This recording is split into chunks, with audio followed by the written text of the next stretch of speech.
নমস্কার, সৃষ্টি সুক্রিয়েশনসের আরেকটি নতুন ব্লগে সকলকে স্বাগত জানাই।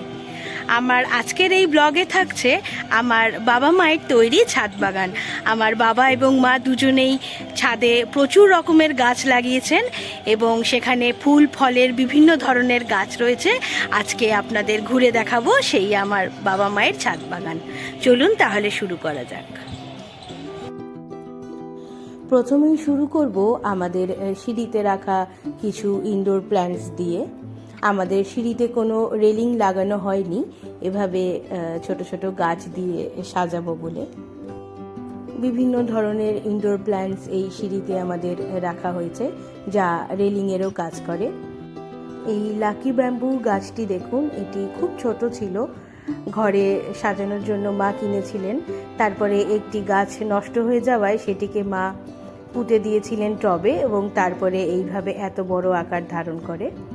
এখানে আরও কিছু ইনডোর প্ল্যান্টস রয়েছে। এবারে আমরা সিঁড়ির ওপরের দিকে উঠছি, এখানেও বেশ কিছু ইনডোর প্ল্যান্টস রাখা হয়েছে।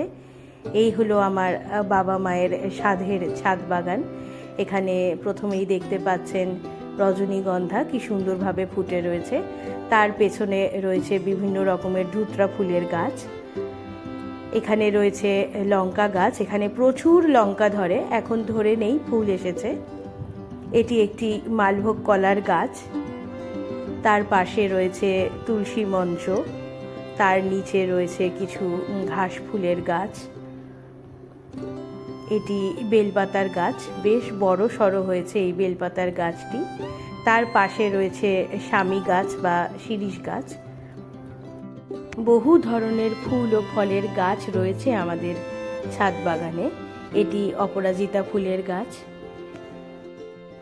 এটি মিষ্টি কুমড়ার গাছ। শুধু ফল ফুল নয়, বহু ধরনের শাকসবজিরও গাছ রয়েছে। এগুলি বহু ধরনের অ্যাডেনিয়াম গাছ। একটি গাছে লাল রঙের ফুলও ধরে রয়েছে। এখানে রয়েছে বেশ কিছু বেলি ফুলের গাছ। এই জবাটিকে দেখুন কি সুন্দর রং, কি সুন্দরভাবে ফুটে রয়েছে। এখানে আরও কিছু জবা গাছ রয়েছে। এখন ইদানিং একটু ফুল কম হচ্ছে, বৃষ্টি হলে আরও অনেক ফুল ফুটবে। সামনে সোজা দেখতে পাচ্ছেন ট্রেন যাচ্ছে। এটি আমাদের এই বাড়ি থেকে একটি উপরি পাওনা। ট্রেন গেলে এখান থেকে খুব সুন্দরভাবে দেখা যায়। আজকে আকাশটি মেঘলা হয়ে রয়েছে, ভীষণ সুন্দর লাগছে দেখতে। এটি ননি ফলের গাছ। এই ফলের বহু ধরনের ঔষধি গুণাগুণ রয়েছে, তবে এই ফল কিভাবে খায় আমরা জানি না। যদি আপনারা কেউ জানেন আমায় অবশ্যই কমেন্টে জানাবেন। এগুলি আমের গাছ। এটি থাইল্যান্ডের এক ধরনের ব্রিড। ছোট্ট গাছে কি সুন্দর আম ধরে রয়েছে দেখুন।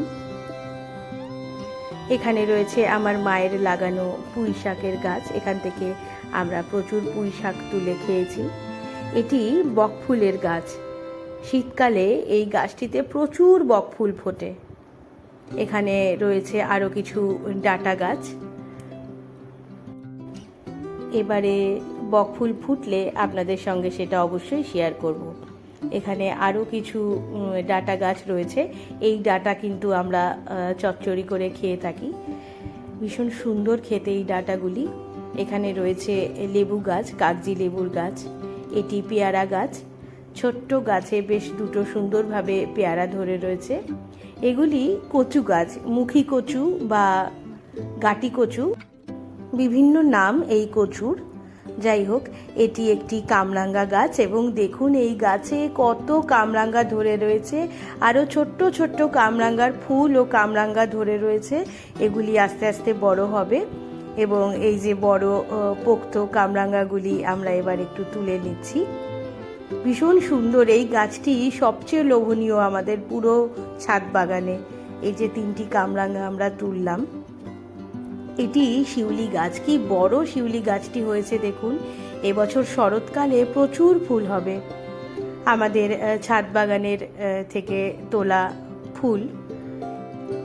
এই ডালিটির এক ডালি করে ফুল আমাদের ছাদ বাগান থেকে তোলা হয়। ইদানিং একটু ফুল কম হচ্ছে, হয়তো বৃষ্টি হলে আবার ফুল অনেক বেড়ে যাবে। এটি স্থলপদ্মের গাছ। এটি আমার মায়ের শখের আপেল গাছ। এটি কারি পাতার গাছ, কি সুন্দরভাবে প্রচুর পাতা রয়েছে এবং সবগুলো পাতা বেশ সবুজ হয়ে রয়েছে। এটি লাল শাকের গাছ এবং তার সাথে আরও কিছু ডাঁটা শাক হয়েছে এখানে। এটি মাসকলাইয়ের গাছ, দেখতে কি সুন্দর লাগছে দেখুন।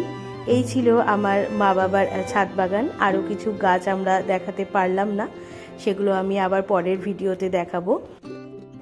এখন আমরা গাছের কামরাঙ্গা কেটে সেগুলিতে মশলা মাখিয়ে খেতে ব্যস্ত। ভিডিওটি আমি এখানেই শেষ করছি। ধন্যবাদ।